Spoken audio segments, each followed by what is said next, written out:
किसी का मन है? बता बेटा, कुछ आया हो आंसर बताओ। बहुत आसान सवाल था, सारे बच्चे ध्यान से सुनना। कितने बच्चों को आ गया? अब ध्यान से सुनना, अब 60 वाट मत करो। एक बात बताओ, क्यू पी टी कितना है बेटा? Angle Q P T equal to 60 degree दे रखा है, 60 डिग्री दे रखा। और एंगल ओ पी टी कितना होगा? 90 होगा कि नहीं होगा? तो एंगल अगर मैं बोलूं O P Q plus angle Q P T equal to 90 होगा। बेटा इसकी वैल्यू तुम्हें पहले से पता है, इसकी वैल्यू तुम्हें पहले से पता है 60 है। तो यहां से एंगल तुम ओ पी क्यू निकाल सकते हो। तो O P Q equal to आएगा तुम्हारा 30 degree. O P Q equal to आ गया 30 डिग्री। इसमें किसी को कोई आपत्ति नहीं होनी चाहिए। अब ध्यान से सारे बच्चे यहाँ देखोगे बोर्ड की तरफ। ये मैंने ये पता है टोटल एंगल कितना होता है, ये 90। अगर ये 60 तो ये कितना?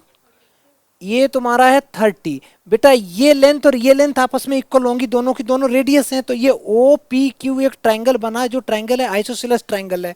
तो आइसोसेलेस ट्रायंगल की खासियत होती है कि उसकी दो साइड इक्वल होती हैं, और दो साइड अगर इक्वल हैं तो उनके करस्पॉन्डिंग जो एंगल होते हैं वो भी इक्वल हैं। अगर ये 30 है तो ये कितना है? 30 है। 30 है। आगे सुनो, अगर ये 30 है, ये 30 है बेटा, तो एंगल सम प्रॉपर्टी से ये कितना होना चाहिए? 120 होना चाहिए एंगल सम प्रॉपर्टी से। 30 और 30 60 हो गए, 180 में से 60 माइनस कर दो, तो ये बन गया तुम्हारा 120 डिग्री। इतना समझ में आया? लिखो मत, सुनो पहले मैं लिखाऊंगा। अब अगर तुम्हारा, एक मैंने थ्योरम पढ़ाई थी कि अगर तुम्हारा एक कोई ए बी में एक आर्क ले लेता हूं और ये सेंटर पे एंगल सपोज बना रहा है थीटा, तो सरकमफेरेंस पे एंगल कितना बनाएगा? Theta by 2। सेंटर पे एंगल बड़ा बनता है, सरकमफेरेंस पे इसका हाफ बनता है। लेकिन ये तो है कि जब ये ऐसे जा रहा है तो ये ऊपर जा रहा है तब।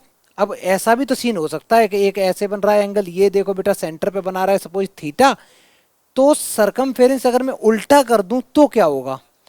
नहीं, यहाँ आधा बाधा नहीं होता, यहाँ कुछ और होता है। कैसे? तो यहां बेटा हम लोग ये थीटा नहीं कंसीडर करेंगे, हम लोग ऊपर वाला कंसीडर करेंगे।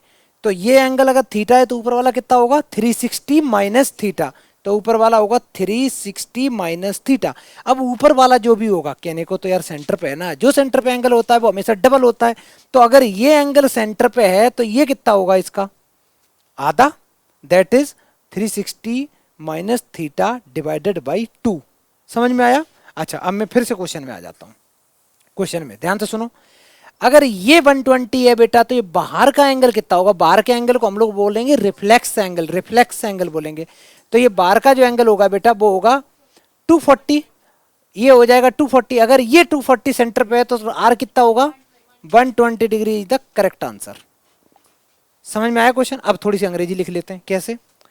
सबसे पहले हम लोग लिखेंगे, ये जो 120 निकाला वो भी निकालेंगे in triangle, in triangle O P Q. ऐसे लिख दो 30 plus 30 plus angle P O Q equal to 180 degree, और आगे लिख दो angle sum property, angle sum property. चलो ये लिख दिया।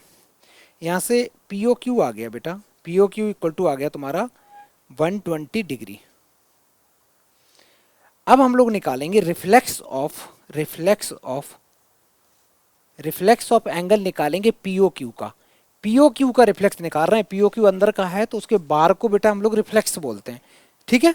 तो रिफ्लेक्स कैसे निकलेगा? 360 माइनस एंगल पीओ क्यू। अगर मान ले बेटा मैं रिफ्लेक्स निकालता हूं किसी भी एंगल का, कोई एक एंगल है एक्स, उसका रिफ्लेक्स क्या होगा? 360 माइनस एक्स, यही तो होगा। अच्छा, रिफ्लेक्स मान लो निकालना हमें पागल आदमी का, तो कैसे निकलेगा? 360 माइनस पागल आदमी, है ना? तो हमें रिफ्लेक्स चाहिए था जिसका, वो उसका रिफ्लेक्स आ गया। आगे सुनो, पीओ क्यू की वैल्यू तुम्हें पहले से पता है, तो ये आ जाएगा 360 माइनस पीओ क्यू कितना है? 120, और सॉल्व किया तो कितना बन गया बेटा? 240 डिग्री।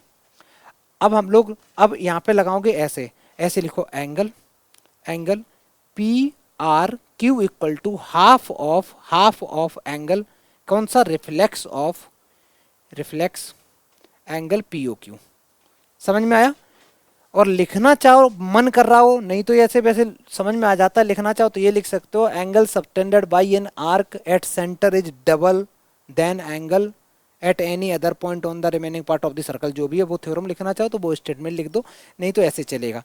तो मैंने लिखा 1/2 और इसकी वैल्यू कितनी आई थी 240, तो आंसर कितना आ गया बेटा 120 डिग्री। मौज करो। कितने बच्चों का सही था?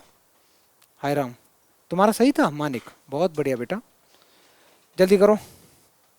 बढ़िया सवाल है, ऐसे सवाल देखो तुम्हें आने चाहिए सारे बच्चों को, जल्दी करो। नहीं, इन्फॉर्मेशन सही कर लो। एक तो ये जो सर्कल है ना, ये बेटा यहाँ पे टच कर रहा है, ठीक है, थोड़ा सही से ड्रॉ नहीं किया गया है।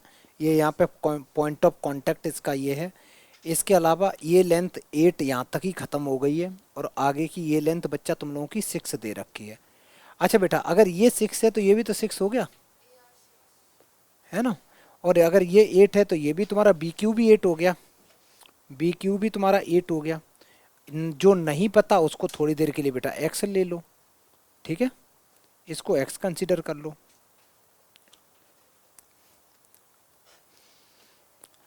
एरिया तुम्हें पहले से गिवन है। एरिया कितना गिवन है बेटा? ये देखा, इन सर्कल ऑफ ट्रायंगल होगा, ये टी नहीं है बेटा, ट्रायंगल एबीसी जिसका एरिया दे रखा 84 सेंटीमीटर स्क्वायर दे रखा है। Length of this segment AP ये जो भी है डिवाइडेड बाई इतना इतना इतना दे रखा है। यार एक क्वेश्चन मैंने कराया था लास्ट क्लास में, याद है? मैंने क्या किया था, मैंने करा दिया था, हाँ सारा प्लस करके इक्वल रख दोगे एरिया आ जाएगा। कैसे? सारे बच्चे एक सेकंड के लिए सुन लो बेटा। अगर मैं इस ट्रायंगल की बात करूं, इस ट्रायंगल के ए ओ बी, तो ए ओ बी ट्रायंगल में ये जो है ना ओ से पी, ये तो बेटा परपेंडिकुलर लेंथ हो गई जिसकी वैल्यू है, और ये तुम्हारा बेस हो गया। तो इस ट्रायंगल का एरिया क्या होगा? 1/2 बेस इंटू हाइट। इसका बेस क्या होगा, कोई बच्चा बताएगा? इसका बेस हो जाएगा तुम्हारा 14, और हाइट कितनी होगी? हाइट होगी 4। ये एक ट्रायंगल का एरिया हो गया। आगे सुनना, ऐसे ही बेटा अगर मैं दूसरा कलर ये ट्रायंगल ले लूं ए ओ सी, ए ओ सी में बेस क्या होगा? ये बड़ा सा बेस ले लो बेटा, तो 6 प्लस एक्स बेस हो गया, और हाइट क्या हो गई 4 4। ऐसे ही एक ट्रायंगल और है, कौन सा कलर ले लें? चलो मैं ले लेता हूं ये वाला, ग्रीन लेता हूं, अच्छा लगेगा। अगर मैं ये वाला ट्रायंगल लेता हूं बेटा, तो इसमें बेस क्या हो जाएगा तुम्हारा 8 प्लस एक्स, और हाइट हो जाएगी तुम्हारी 4।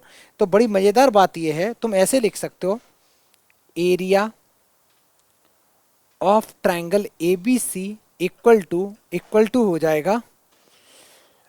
और ये मैंने जानबूझ के ये जो नाइन, क्योंकि पता है बेटा सेंटर से जब भी पॉइंट ऑफ कांटेक्ट पे कोई लाइन ज्वाइन कराओगे तो वो हमेशा परपेंडिकुलर होगी, परपेंडिकुलर होगी, तो ये भी परपेंडिकुलर है। तो मैं कह सकता हूँ इस ट्रायंगल की ये परपेंडिकुलर लेंथ दे रखी है, क्योंकि जो फॉर्मूला होता है ना 1/2 base into height, that is valid only for right angle triangle. या फिर कह सकते हो जब मेरे पास परपेंडिकुलर हाइट गिवन हो तब। तो यहाँ पे मैं लिखूंगा एरिया निकालने के लिए, इसको लिखूंगा area of triangle A O B plus area of triangle A O C plus area of triangle B O C.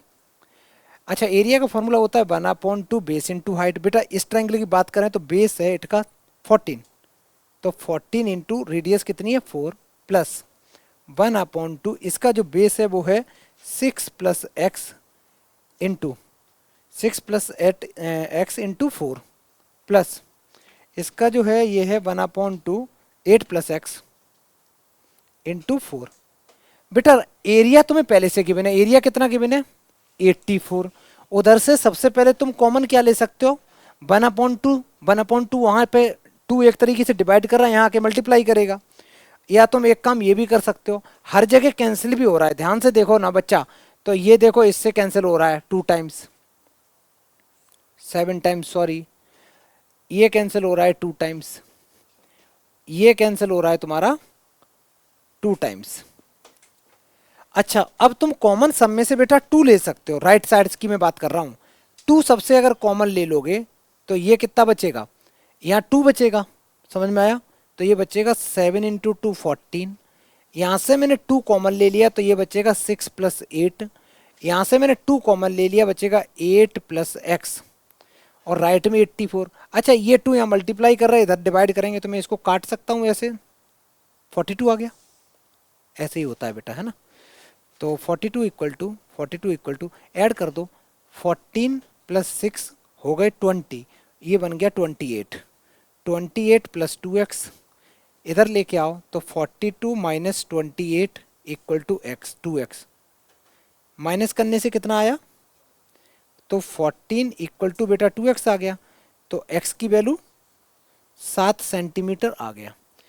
x 7 है, पूछा क्या ये तो मैंने पढ़ा ही नहीं, find the length of AC पूछा है, AC की लेंथ पूछी है ना, तो AC इक्वल टू हो जाएगा तुम्हारा 6 plus x, that is 6 plus 7, 13 centimetre बेटा AC आ गया। और क्या पूछा है, और BC पूछा है, तो BC हो गया 8 plus x, 8 plus 7 that is 15 centimetre. सारे बच्चे अच्छे से कर लो, बहुत देखो बढ़िया सवाल है, क्यूट सवाल है, और ये बार बार आ रहा है एग्जाम में, तुम देख रहे हो, ये एनसीईआरटी में भी गिवन है, ये सेम सवाल 2 बार हम लोग पहले भी कर चुके, 2-3 बार, बार बार वही सवाल आ रहा है। तो इस बार इसको थोड़ा सा ध्यान में रखो, रट जाना चाहिए कि अच्छा ऐसे करना है। और क्वेश्चन आने से मतलब नहीं होता, क्वेश्चन अगर आया है तो तुम कितनी जल्दी कर ले रहे हो वो ज़्यादा इंपॉर्टेंट है, सोच सोच के नहीं करना है। जिन बच्चों के 180 में 80 मार्क्स आते हैं उनको सारे क्वेश्चन मतलब देख के पढ़ना नहीं पड़ता, ज़्यादा 4 बार नहीं पढ़ना पड़ता है, उन्हें पता है यार करा हुआ क्लास में सवाल है, बस उनकी प्रैक्टिस अच्छी होती है। टारगेट ये रखो हर क्वेश्चन तुम्हारा कम से कम 4 बार 5 बार किया हुआ होना चाहिए, जो इंपॉर्टेंट है वो, ये नहीं है बिल्कुल आसान सवाल तुम 5 बार किए बैठे पागल की तरह। जो इंपॉर्टेंट है वो सवाल जितनी बार करोगे, बार बार क्वेश्चन करोगे, उतना अच्छा रहेगा। जल्दी करो बेटा। अब किसी का बच्चे का मन करे सर्कल पढ़ने का, तो सबसे बेस्ट तरीका क्या है, वीडियो खोलो, वीडियो चालू करो और रोक दो, खुद ट्राई करो एक बार, ठीक है, फिर उसके बाद आगे बढ़ो, जब उसका फिर आंसर चेक करो वेरी गुड। और टाइम लिमिट, ये नहीं कि एक क्वेश्चन में तुम लगा रहे 15 मिनट, है ना, ये नहीं करना। टाइम लिमिट का क्या तुम 4-5 मिनट के अंदर में क्वेश्चन कर पा रहे हो स्पीड में, बहुत जल्दी जल्दी जल्दी जल्दी, और क्वेश्चन देख के सोच पा रहे हो, और नहीं सोच पा रहे हो तो फिर वीडियो देखो। ऐसे करके क्या होगा ना, तुम 2 बार 3 बार तुमने कर लिया तो तुम्हारी प्रिपरेशन बहुत बढ़िया हो जाएगी, टेंशन ही खत्म। और 2-3 ही चैप्टर प्रॉब्लम करते हैं, एक सर्कल हो गया, एक ट्रुगो हो गई, ट्रुगो को तो बार बार करो। जिन बच्चों को ट्रुगो से बहुत डर लगता है एटलीस्ट एनसीईआरटी तो कर लो, 8.4 एक्सरसाइज अच्छे से कर लो, तो एक स्ट्रांग हो जाएगा। आगे बढ़े बेटा, कितने बच्चों का आ गया हाथ उठाओ। आज रवीशा एक भी आंसर नहीं निकाल रही, क्योंकि बेटा क्या दिक्कत है, टफ लग रही है। अरे बाप रे बाप, कोई नहीं बेटा। और कितने बच्चों का आया हाथ उठाओ फिर से, और चिल्लाओ, आतंक मचा दो। 115 आ गया, एक बच्चा, 2 बच्चे, 3, 4, 5 बच्चों का आंसर आया। तुम्हारा आंसर बड़ी जल्दी जल्दी है ना, हाथ उठा दिया, कुछ नहीं आया तुम्हारा। 155 में और 105 में कितने का अंतर होता बेटा,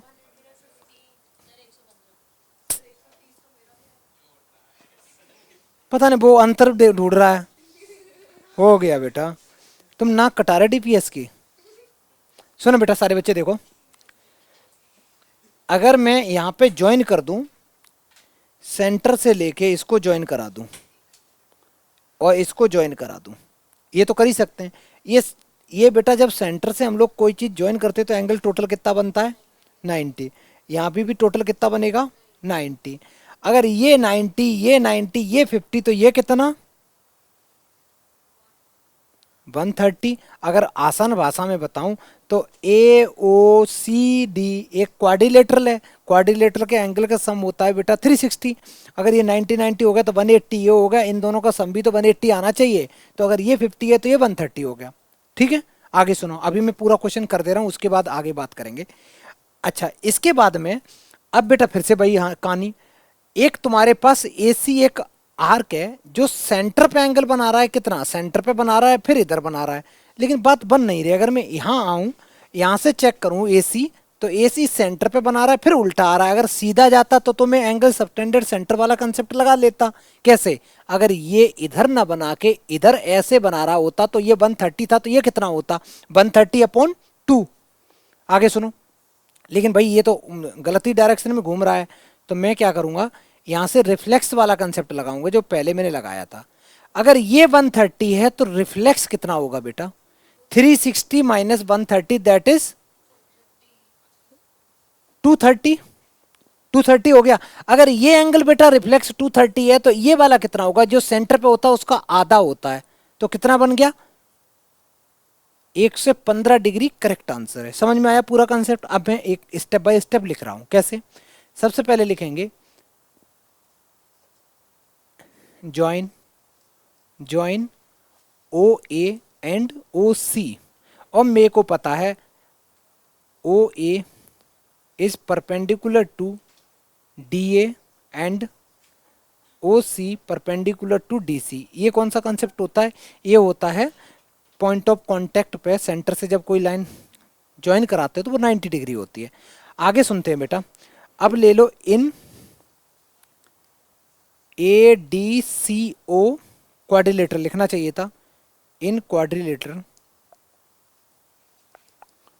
एंगल सम प्रॉपर्टी लगाऊंगा तो मैं लिखूंगा 50 plus 90 plus 90 plus angle A O C equal to 360 degree. ठीक है, यहाँ से अगर मैं ए ओ सी निकालूंगा तो वो आ जाएगा 360 माइनस 180 माइनस 50, दैट इज ये कितना आ गया था अभी गरम गरम 130 आया था, इसको मैंने 130 लिख दिया।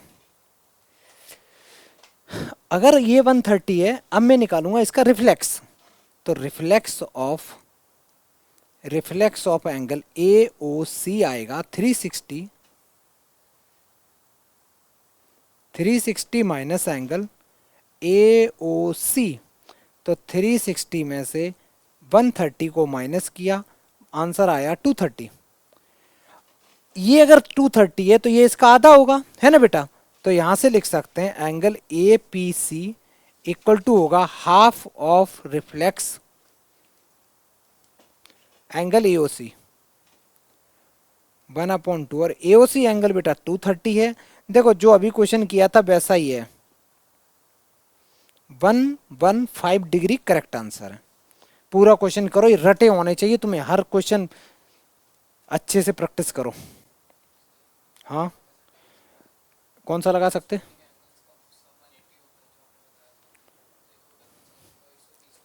हाँ हाँ ये भी लगा सकते थे, मतलब ये जैसे ये होता है ना, ये वाला ये ज्वाइन कर लिया, ये 50 है तो ये 130 डायरेक्ट होता है ना, क्योंकि करस्पॉन्डिंग एंगल कैसे होते हैं, अपोजिट एंगल कैसे होते हैं, सप्लीमेंट्री हो जाते हैं ना, तो ये 30 है ये 150 आ गया, फिर उसके बाद में कहानी ऐसी कर दो। ठीक है, जल्दी करो।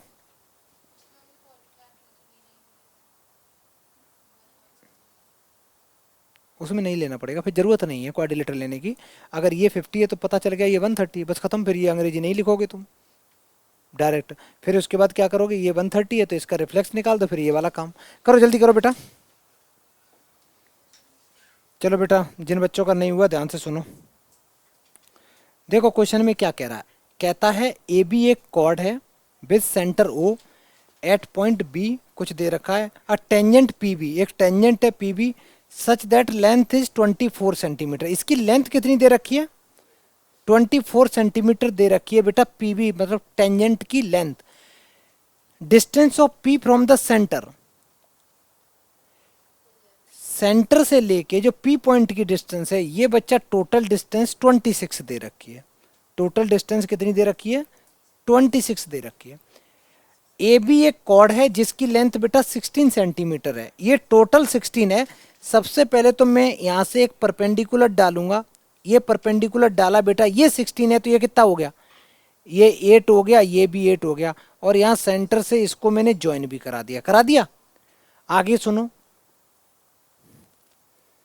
सारे बच्चे, एक बात बताओ, अगर ये तुम्हारा पी बी एक टेंजेंट है, पी बी टेंजेंट है, तो सेंटर से जब भी टेंजेंट के ऊपर पॉइंट ऑफ कांटेक्ट पे मिलाओगे तो ये एंगल 90 बनेगा। अगर ये 90 बनेगा तो ओ बी पी एक राइट एंगल ट्रायंगल है जिसमें तुम पाइथागोरस थ्योरम लगा के रेडियस निकाल सकते हो।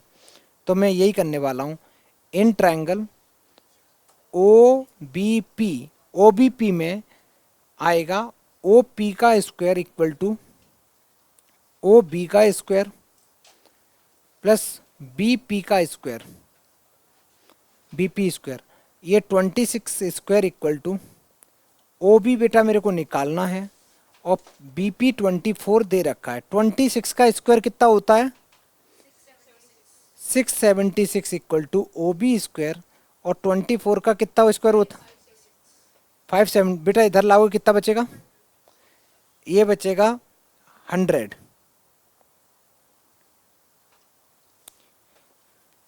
तो यहां से बेटा ये 100 बचा, तो 100 यहां से तुमने जो वो भी निकाला बेटा वो 10 सेंटीमीटर आ गया। ये तुम्हारा एक तरीके से बेटा यही तो रेडियस हो गया, रेडियस आ गया। तुमसे रेडियस ना पूछ के उसने पूछ लिया है फाइंड इट्स डिस्टेंस। ये डिस्टेंस पूछिए ओ से लेके एम, इसको मैंने एम पॉइंट ले लिया, ठीक है। ये छोटा सा जो दिख रहा है राइट एंगल ट्रायंगल, इसको ले लो, तो मैं लिखूंगा in triangle O M B. O M B triangle में तुम्हारा रहेगा ओ बी का square equal to O M square plus M B square. O B कितना है, ओ बी 10 है, तो 10 का square equal to O M निकालना है, और ये है 8 का स्क्वायर।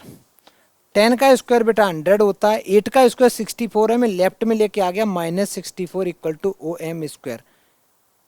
तो ये आ गया तुम्हारे पास में 36। लेंथ नेगेटिव होती नहीं है, तो यहाँ से मैं ओ एम इक्वल टू वैसे ±6 आएगा, मैं 6 सेंटीमीटर लूँगा। यही तुमसे पूछा था, समझ में आ गया। कुछ चीज़ें ऐड करना चाहो तो कर सकते हो, let O M perpendicular to, ये थोड़ा बहुत लिखना चाहो तो लिख देना, ठीक है। जल्दी करो बेटा, आ गया ये वाला क्वेश्चन। लिखो जिनने नहीं किया बच्चों ने, अच्छे से कर लो। जिन बच्चों को आंसर आ गया दिखाना एक बार बेटा।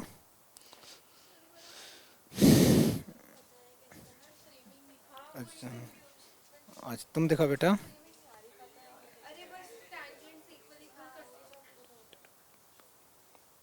Very good. और दिखाओ बेटा क्या हाल है। बहुत बढ़िया, बिल्कुल सही है। दिखाओ बेटा। इधर तो इधर की जनता तो पढ़ ही नहीं रही है, पता नहीं। तुम तो भीड़ बढ़ा रहे हो, सिर्फ बेटा पढ़ ही नहीं रहे हो। देखो बड़ा आसान सा सवाल था, इसमें पूछा है प्रूव करो पेरीमीटर जो ये ट्रायंगल है पी एन के जो ये वाला ट्रायंगल है बेटा, इसका पेरीमीटर आना चाहिए 2 times P B, 2 times P B. इस पी बी का 2 टाइम्स आना चाहिए। जल्दी बैठ जा बेटा, 2 टाइम्स पी बी आना चाहिए। कैसे करना है, एक काम करते हैं, जो जो इन्फॉर्मेशन पता है वो लिखता हूँ सबसे पहले। जितनी लेंथ डी ए हो, सॉरी ये पी था, जितनी पी ए होगा उतनी तो पी बी होगा बेटा, ये पॉइंट ऑफ कांटेक्ट है। तो मैं लिखूंगा P A equal to P B होगा, और आगे लिख दो टेंजेंट्स। टेंजेंट्स लिख दो अपने आप, इतने में भी समझ जाता है आदमी। आगे सुनो, ऐसे ही बेटा जितनी लेंथ के से एम जितना होगा उतना ही के से ए होगा। इस पॉइंट से जो लेंथ के से ए होगी वही लेंथ बेटा के से एम होगी। ये भी क्या है, एक्सटर्नल पॉइंट से तुम सर्कल पर टेंजेंट डाल रहे हो। सेम बेटा बी से जितना ये रहेगा, मैं यहाँ पे लिखूंगा जितना एन बी होगा उतना ही तुम्हारा एन एम होगा। और ये क्या है, पूरे पे पूरे लिख सकते हैं, सारे टेंजेंट्स हैं, ठीक है। Tangents from an external point. इतनी इंफॉर्मेशन लिखने के बाद में अब बेटा लिखते हैं पेरीमीटर। तो पेरीमीटर में ले रहा हूं, पेरीमीटर ले रहा हूं ट्रायंगल पी एन के का पेरीमीटर। तो पेरीमीटर का मतलब होता है जो भी उसकी आउटर मोस्ट बाउंड्री होती है उसको ही तो पेरीमीटर बोलते हैं। तो ये आएगा पी एन, ये आएगा बेटा पी एन प्लस ये पूरा आएगा तुम्हारा के एन प्लस ये पूरा आएगा तुम्हारा पी के। ये पेरीमीटर हो गया। जो आंसर चाहिए वो आंसर तुम्हें चाहिए इन टर्म्स ऑफ पीबी, मतलब पीबी के लेंथ में आंसर चाहिए। मैं एक काम करता हूं, जो पीएन है ना बेटा, इस पीएन को मैं पीएन लिखता हूं प्लस, सारे बच्चे यहां देखो, जो केएन है, केएन ये पूरी डिस्टेंस है। केएन को बेटा क्या लिख सकता हूं, ये नहीं लिख सकता हूं मैं एम के प्लस एम एन या एन एम। तो मैं इसको लिख सकता हूं, एक तो लिख सकता हूं बेटा के एम और दूसरा लिख सकता हूं एन एम ब्रेक करके। और जो पी के दे रखा है बड़ा अच्छा लग रहा है, ऐसे ही छोड़ दो, पी के छोड़ दिया। जितनी लेंथ बेटा P से B है, P से B को मैं लिख सकता हूँ PN प्लस NB लिख सकता हूँ ना। तो PN है और NB ढूंढो, इसमें कहीं NB है? NB नहीं है। लेकिन मजेदार बात यह है कि जो NB है वो किसके इक्वल है? NM के। तो जो NM है इसकी जगह मैं क्या लिख सकता हूँ? NM की जगह में NB लिख सकता हूँ। ऐसे ही KM की जगह में KA लिख सकता हूँ। तो मैं इसकी जगह लिखूंगा KA, PN को PN लिख दो, प्लस ये NM है, NM की जगह मैं लिखूंगा NB और PK ऐसे ही लिख दो। अब बेटा जो टोटल अगर मैं PB की बात करूं तो PB इक्वल टू होगा PN प्लस NB। समझ में आया? इन दो को मैं मिला लूंगा तो ये क्या बन जाएगा? और अच्छे से अगर समझ समझ के लिखना चाहो तो मैं ऐसे ब्रैकेट में लिख सकता हूँ PN प्लस NB, एक ब्रैकेट में लिख दिया, प्लस दूसरा है PK प्लस KA, ये मैंने एक ब्रैकेट में लिख दिया। लिखने के बाद में अच्छा सुन बेटा, PN प्लस NB को क्या लिख सकते, जल्दी बोलो। PN प्लस NB को क्या लिख सकते? तो मैंने यहां लिखा PB, यहां लिखा PB प्लस PK और KN, PK और KA को क्या लिख सकते बेटा? PA। इंटरेस्टिंग चीज ये है, जितना बेटा PAB है उतना ही तो तुम्हारा PA है। तो अगर मैं पूरा का पूरा answer in terms of PB चाहता हूं तो PA की जगह क्या लिख दूं? तो मैं इसकी जगह बेटा PB लिख सकता हूं। कितने PB हो गए? ये 2 टाइम्स PB हो गए। ये चल क्या रहा था तुम्हारा? तो यही तो प्रूव करना था, हैंस प्रूव्ड। समझ में आ गया? तो लिख दो हैंस प्रूव्ड।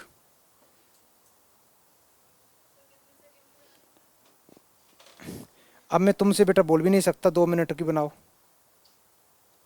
सुनो बेटा, ये वाला प्रूव हो गया, समझ में आया? बहुत आसान सा सवाल था। अब देखो ये क्वेश्चन हकीकत ये है कि अगर तुम पहले से नहीं करके जाओगे 2-3 बार तो ये प्रॉब्लम होगी, ठीक है? लेकिन करके जाओगे तो पक्का आंसर आ ही जाएगा। तो आज की क्लास बंद करी जाए बेटा, अभी क्वेश्चन बचे हैं कुछ। चलो।